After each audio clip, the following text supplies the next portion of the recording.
নমস্কার, তনু কিচেনে সকলকে স্বাগত। আজকের রেসিপি রেডি করে নিচ্ছি সোয়াবিন মাশরুমের রেসিপি। দেখুন সোয়াবিন মাশরুমের রেসিপিটা আমি কিভাবে রেডি করব। এখানে 150 গ্রাম আমি মাশরুম নিয়েছিলাম আর এটাকে পরিষ্কার করে ভালো করে ধুয়ে নিয়ে আর এরকম ছোট ছোট সাইজ করে কেটে নিয়েছি। দেখুন এটা আমি কিভাবে রেডি করছি এবার। আর এখানে গ্যাসটা অন করে একটা কড়াই বসিয়ে দিয়েছি আর কড়াইটাকে ভালো করে হিট করে নিয়েছি। এবার দিয়ে দিচ্ছি সরষের তেল। 4 চামচের মতো আমি সরষের তেলটা ব্যবহার করলাম। সরষের তেলটাকে প্রথমে ভালো করে হিট করে নিতে হবে।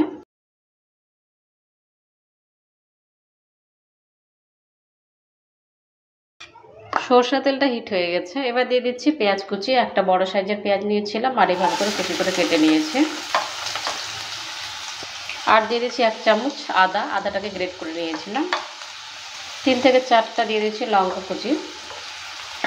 আদা, পেঁয়াজ আর কাঁচা লঙ্কাটা দেওয়ার পর নেড়ে চেড়ে নিচ্ছি।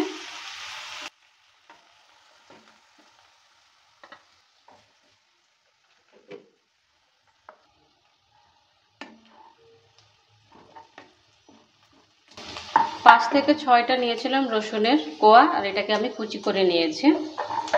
রসুনটা দেওয়ার পর ভালো করে আবারও নেড়ে চেড়ে নিচ্ছে।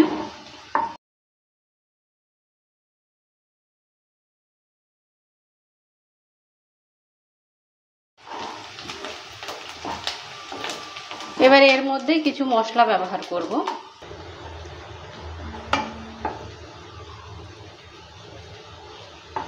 রসুন, পেঁয়াজ আর আদা, কাঁচা লঙ্কাটা ভালো করে ভেজে নিয়েছি আর কালারটাও চেঞ্জ হয়ে গেছে।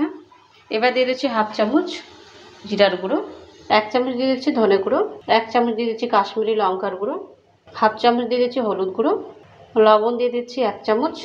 লবণটা স্বাদ অনুযায়ী ব্যবহার করবেন। আর দিয়ে দিচ্ছি টমেটো পেস্ট। একটা আমি টমেটো নিয়েছিলাম, সেটাকে পেস্ট করে নিয়েছিলাম। সব কিছু দেওয়ার পর ভালো করে মিক্স করে নিচ্ছি আর কিছুক্ষণ সময় নিয়ে মশলাগুলোকে ভালো করে কষিয়ে নেব।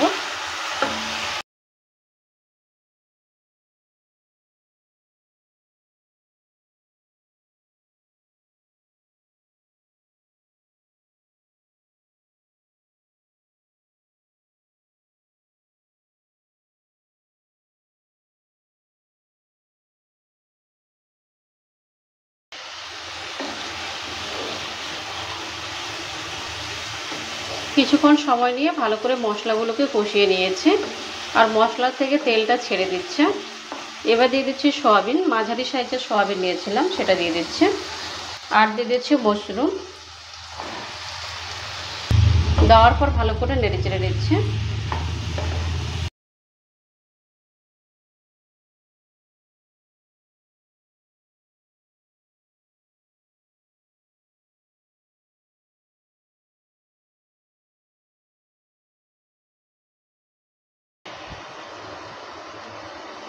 আর একটা ঢাকনা দিয়ে ঢেকে দিচ্ছি 1.5 মিনিটের জন্য লো মিডিয়াম আঁচে। 1.5 মিনিট হয়ে গেছে, ঢাকনাটা এবার তুলে নিচ্ছে। তুলে নেওয়ার পর ভালো করে নেড়ে চেড়ে নিচ্ছে।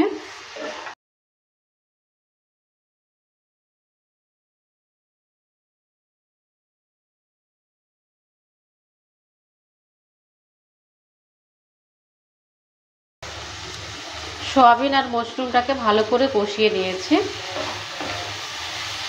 এবার দিয়ে দিচ্ছি জল।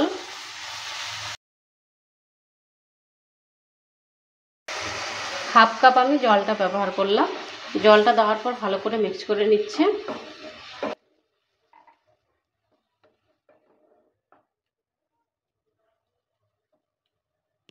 আর একটা ঢাকনা দিয়ে ঢেকে দিচ্ছি 2 মিনিটের জন্য লো মিডিয়াম আঁচে।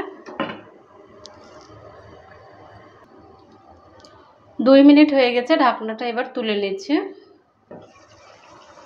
ঢাকনাটা তুলে নেওয়ার পর ভালো করে আবারও নেড়ে চেড়ে নিচ্ছে।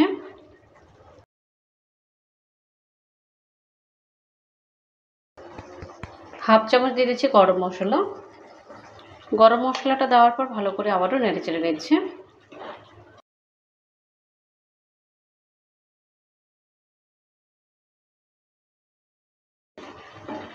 গরম গরম ভাতের সঙ্গে কিংবা রুটির সঙ্গে আপনারা খেতে পারেন। রেসিপিটা দেখে বাড়িতে অবশ্যই একবার ট্রাই করবেন আর আমাকে কমেন্ট করে জানাবেন এই রেসিপিটা আপনাদের কেমন লেগেছে। সোয়াবিন মাশরুম রেসিপিটা রেডি হয়ে গেছে। এবার আমি গ্যাসটা অফ করে নামিয়ে নিচ্ছি। এটা এইভাবেই থাকবে মাখা মাখা।